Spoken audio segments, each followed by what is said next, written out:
Irmãos, Mateus capítulo 28, versículo 20. Diz assim a palavra do Senhor: ensinando-os a guardar todas as coisas que eu vos tenho mandado.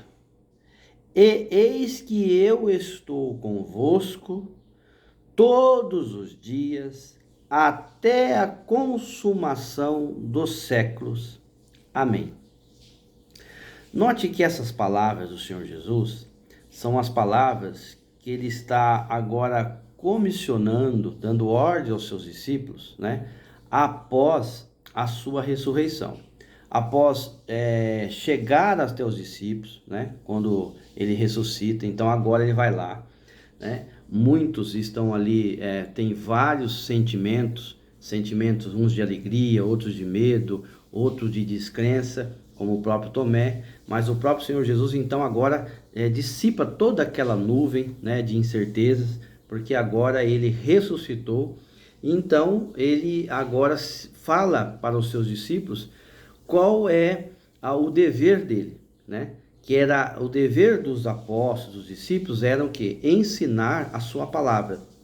Ensinar quem era o Senhor, quem era Deus, quem era o Filho de Deus, e a presença do Espírito Santo, né? Com a presença do Espírito Santo, o Senhor se faria presente na nossa vida até a consumação dos séculos.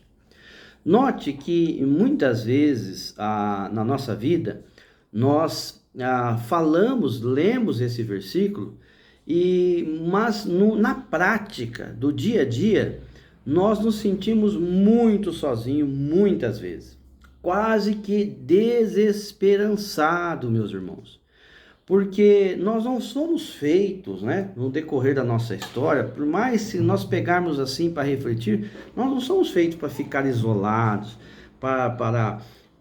muitas vezes nós sentimos incapacitados. Nós precisamos da presença de alguém ao nosso lado, de uma pessoa de carne e osso, um amigo, o pai, um irmão, a esposa, os filhos, amigos do trabalho. Nós precisamos de estar com pessoas próximas. Mas note que o Senhor Jesus, ele está falando que ele estaria conosco todos os dias, né? Note que ele não faria para nós, para a sua igreja, né? Para a sua igreja, ele não faria uma visita de um dia. Ele não faria para nós, para a igreja, uma visita numa quarta-feira. Ele não faria uma visita para a igreja, olha, eu vou vir no sábado. O Senhor Jesus não faria uma visita para a sua igreja num dia específico. Mas ele fala que com a igreja que professa o seu nome, que tem o dever de levar o seu ensino, né? Como nós vemos, por exemplo, no versículo 19 de Mateus capítulo 28, nós vamos ver que, portanto, ide, ensinai todas as nações, batizando-os em nome do Pai, do Filho e do Espírito Santo. E no versículo 20, ensinando a guardar todas as coisas que eu vos tenho mandado, e eis que eu estou convosco todos os dias até a consumação dos séculos. Diante disso, nós estamos e devemos estar conscientes de, nas nossas orações, lembrar dessas palavras, que o Senhor ele se faz presente. Se nós o buscarmos de todo o nosso coração e nós cremos na sua palavra, nós sabemos que ele está conosco, ele está com a sua igreja todos os dias. Mas aí nós podemos fazer uma pergunta. Por exemplo, às vezes fala, irmão Marcos, nós estamos vendo que a igreja do Senhor, ela tem sofrido grandes ataques, e nós estamos vendo que muitas vezes, né, parece que o Senhor Jesus, né, parece que ele está ali, até vamos citar ali aquela passagem do Senhor Jesus no barco, na tempestade, quando ele está ali num cantinho, com a almofada, dormindo. E aí muitas vezes nós estamos parecendo que está tendo grandes ataques, grandes avanços, grandes tempestades sobre a igreja, né? Eu fico imaginando que na tempestade, os discípulos que estavam ali acordados, ali cuidando da navegação, da direção, do prumo, do leme do barco, Ao olhar para Jesus, né, e nós vamos ver isso, que isso se corresponde depois com o Senhor Jesus, quando ele é chamado, nós vamos ver por que o Senhor Jesus dá um grande puxão de orelhas nos discípulos. Porque o problema foi a forma que eles foram chamar a Cristo. Porque eles estavam com o Senhor ali, eles tinham o Senhor junto com eles, o Senhor que tinha feito grandes milagres, né? Possivelmente já ressuscitado pessoas, feito grandes milagres. E eles conviveram com isso, né? Só que agora eles estavam nesse barco, sob uma ordenança do próprio Senhor, e aí, ao atravessar, para atravessar para o outro lado, eles sofreram essa tempestade. Estou fazendo essa semelhança porque para nós vermos, às vezes, o nosso comportamento. Na igreja, ainda hoje, nós sofremos essas grandes tempestades, essas grandes intempéries que acontecem, né? Porque há discussões, dissoluções, e nós vemos tudo isso. E parece que o Senhor Jesus está num canto ali sem se interferir. Mas nós vemos que a palavra do Senhor, como ele disse lá na passagem da tempestade, e nós estamos vendo aqui em Mateus 28, que o Senhor estaria conosco. Então, se o Senhor está conosco todos os dias, se ele está com a igreja, né? Por exemplo, nós podemos falar algo individual. O Senhor Jesus está comigo todos os dias. Só que se o Senhor Jesus está com o Marco, está com você aí individualmente todos os dias, porque o próprio Espírito do Senhor habita em nós, nós então agora sabemos que nós devemos estar em comunhão. Por isso que o Senhor Jesus, ele enfatiza no coletivo. Ele enfatiza a presença dele com a sua igreja. Por mais que a igreja, né? Por exemplo, nós vemos ali uma passagem que pode nos ilustrar sobre os problemas, sobre as imperfeições de uma igreja, alerta de Paulo à igreja de Corinto. Paulo vai refletir ali que a igreja de Corinto estava repleta dos dons do Senhor, mas também começa a enumerar muitos problemas. Olha, problemas que hoje, se fosse no análise, às vezes, pura e simples da Sagrada Escritura, sem aplicar, né? Porque nós podemos utilizar a palavra do Senhor, só que sem aplicar o seu amor, e isso é algo incorreto. O que eu quero dizer? Se fosse uma análise do irmão Marco olhando para a igreja de Corinto, nós poderíamos dizer, essa é uma igreja que, olha, essa igreja aí, Deus não se agrada com ela. E não se agradar, eu estou dizendo na forma de falar, rejeito, eu não quero saber, né? Olha, nem visita essa igreja. Muito pelo contrário. Paulo, inspirado pelo Espírito Santo, nas suas cartas às igrejas, né? E eu estou aqui especificando a igreja de Corinto, ele começa então agora a dar a correção, a dar o direcionamento para a igreja, aplicando o amor do Senhor para a igreja, né? Então, nós vemos que a presença do Senhor, o amor do Senhor para a igreja de Corinto e todas essas igrejas do Senhor, quando nós vamos lá em Apocalipse, as cartas que foram dirigidas às igrejas, né? As igrejas lá em Apocalipse, nós vamos ver que o Senhor faz elogios para umas, crítica para outras, mas todas elas, né, são igrejas do Senhor. Até aquelas, né, que estavam ali sendo mornas, porque o Senhor fala, olha, vocês são minhas, mas se você continuar desse jeito, se você não é nem quente, nem frio, eu vou vomitar-te-ei da minha boca. Ou seja, vai ser rejeitada, né? Por quê? Porque é uma igreja que não pratica a obra do Senhor, uma igreja que não tem fruto, né? Mas nós vemos que em muitas passagens da Sagrada Escritura, que o próprio Senhor mesmo fala em algumas parábolas, que se aquela árvore que ainda não está dando fruto, tem um tempo de lidar com ela, de adubá-la, de fazer ali uma poda. Então nós vemos a presença do Senhor nos orientando todos os dias. Mas para nós enfatizarmos aqui essa passagem maravilhosa na Sagrada Escritura, porque os discípulos outrora, eles estavam desesperançados, porque o seu mestre, o seu rabi, o seu Senhor, ele havia sido morto. O Senhor que andou com eles mais de 3 anos e meio e morreu. Então, até esse momento aqui em Mateus 28, até o Senhor Jesus chegar até eles, então o Senhor dá todas as provas que era o próprio Senhor. O Senhor Jesus vai relatar para eles, olha, o que estava escrito na Sagrada Escritura.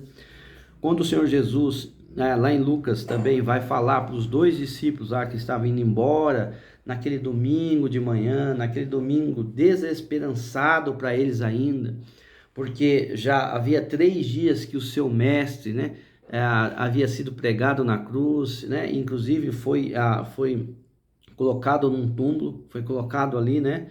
Aí nós vemos que eles ainda não tinham visto, né, a ressurreição, não tinham percebido, mas era o próprio Senhor que já estava andando com eles, ensinando, e o Senhor vai relatar nessa andança com eles ali, até eles indo ali para o caminho deles embora. O Senhor anda um grande período com eles, né? Praticamente ali mais de 9 quilômetros andando com eles, ensinando e relembrando ele. Vai falar para os discípulos, olha, porque vocês são tão necios, tão tardos, né, de coração para entender as Escrituras, né? E nós vemos que o Senhor Jesus então vai relatar com eles, vai falar com eles, vai se expor a eles. Então agora eles vão reconhecer, como chegou aqui em Mateus 28, que é o próprio Senhor, que é o Deus revelado nas Escrituras, que é o Deus revelado na santa palavra de Deus, que não era apenas homens, né? Não era apenas um homem, não era apenas um profeta, alguém ali que o Senhor que pudesse dar uma palavra de ânimo, que às vezes até fazer um milagre, mas sendo apenas um mensageiro, um comissionado, mas era o próprio Senhor, era o próprio Deus. O Senhor Jesus, ele é a mensagem e é o próprio mensageiro. Nós vemos que muitas vezes na vida, né, como na vida dos discípulos, nós vemos lá em Lucas capítulo 24, a partir do versículo 45, que por mais que eles tivessem andado mais de 3 anos e meio com o Senhor Jesus, ainda faltava. Os irmãos já pararam para pensar que ainda parece que falta o entendimento? Parece que tem algo ainda, né? Parece que destravar a nossa mente a respeito da revelação de Deus na nossa vida. Então eu termino aqui com Lucas capítulo 24, versículo 45. E nós podemos fazer, é um versículo que o Senhor Jesus fala, mas nós podemos fazer essa oração. O Senhor Jesus, em Lucas 24, 45, ele diz assim: então, abriu-lhes o entendimento para compreenderem as Escrituras. E disse-lhes: assim está escrito, e assim convinha, que o Cristo padecesse ao 3º dia, ressuscitasse dos mortos, e em seu nome se pregasse o arrependimento, a remissão dos pecados, em todas as nações, começando por Jerusalém, e dessas coisas sois vós testemunhas. E eis que sobre vós envio a promessa de meu Pai, até que do alto sejais revestidos de poder. Quem é que pode revestir os discípulos de poder? O próprio Senhor Jesus. Por quê? Porque nós vemos lá em Mateus 28, 18, que diz assim: chegando-se Jesus, falou-lhes dizendo: é-me dado todo o poder no céu e na terra.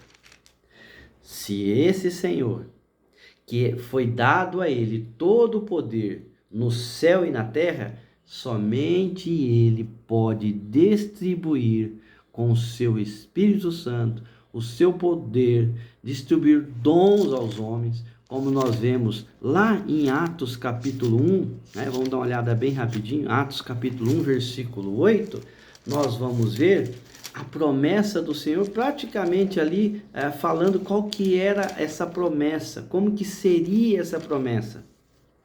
Em Atos capítulo 1, versículo 8 diz assim: mas recebereis a virtude do Espírito Santo, que há de vir sobre vós, e ser-me-eis testemunhas, tanto em Jerusalém, como em toda a Judéia, Samaria e até os confins da terra. E quando dizia isto, vendo eles, foi levado às alturas em uma nuvem, e o recebeu, ocultando aos seus olhos. Nós recebemos poder do Senhor com seu Espírito Santo para quê? Para ser testemunha de que Jesus é o Filho de Deus. Aqueles homens outrora simples, pescadores, naquele momento de grande aflição, mas sendo revelado Deus para eles agora, né? Completamente Deus. Esses homens agora receberam a promessa do Pai, e nós vemos que lá no livro de Atos, nós vemos que essa promessa era para que eles fossem testemunhas. Foram homens que não acompanharam o Senhor Jesus até a cruz, mas depois o Senhor Jesus indo até eles após a sua ressurreição, falando da promessa do Pai e distribuindo então lá em Pentecostes o poder, a descida do Espírito Santo sobre aqueles homens, como nós, homens carnais, né? Homens de carne e osso, mas agora movido pelo Espírito Santo de Deus. Nós que somos chamados, comissionados pelo nosso Senhor e Salvador Jesus Cristo, agora nós não andamos mais conforme o desejo da carne, conforme as concupiscências, né, da carne, do mundo. Agora nós andamos, né, no Espírito do Senhor. Nós somos nova criatura. Nós não fomos ali colocar um remendo em nós, não foi colocado em nós uma nova vida. O velho homem, ele morre também com Cristo, mas também ressuscita com Cristo. Nós fomos perdoados os nossos pecados pelo sacrifício vicário de nosso Senhor e Salvador Jesus Cristo. Sendo perdoados, então agora nós somos chamados para então levar esta boa nova, levar a palavra do Senhor. O Mestre, o nosso Senhor Salvador Jesus Cristo, todos aqueles homens que seguiram homens, grandes mestres, esses homens morreram, né? Não se fala mais deles, né? Então tudo se passa, mas o Senhor Jesus, né, que nos promete que estaria conosco todos os dias, nós sabemos que Ele está conosco, por quê? Porque todo o poder é dele, todo o poder no céu e na terra foi dado a Ele pelo Pai, e Ele então já nos escolheu. Então, nos momentos que nós nos sentirmos sozinhos, nós temos que recorrer à Sagrada Escritura e saber que todos os dias o Senhor está conosco. Todos os dias o Senhor está com a sua igreja.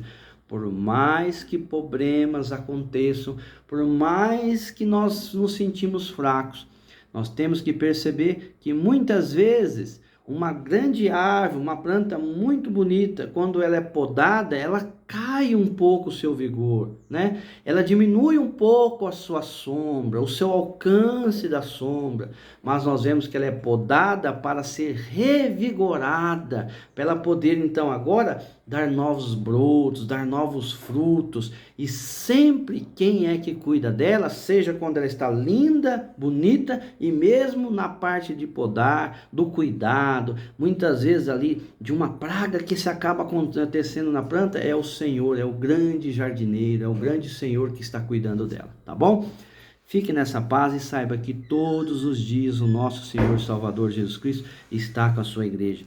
Esteja nela também, faça parte dela, seja esse escolhido e comissionado para levar as suas boas novas, porque o Senhor Jesus está conosco até a consumação dos séculos. Amém, irmãos? Deus abençoe.